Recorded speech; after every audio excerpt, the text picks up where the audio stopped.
Hello everyone.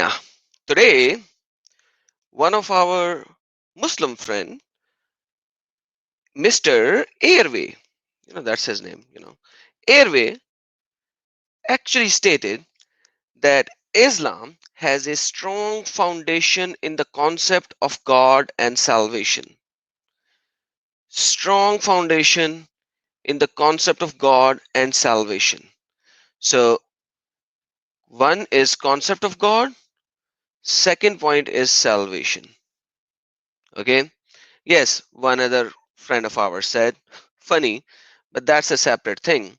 Now, I told him, Oe, the concept of God of Islam, when can you go live? Let's see your concept of God and its simplicity.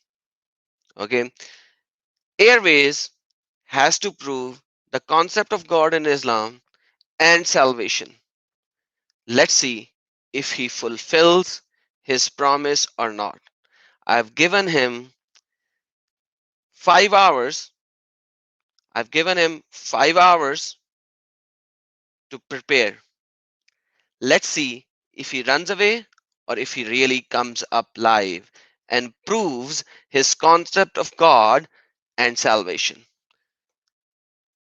Now, we will all see if he's a runner or if he is really good to his words. See you guys later in 5 hours.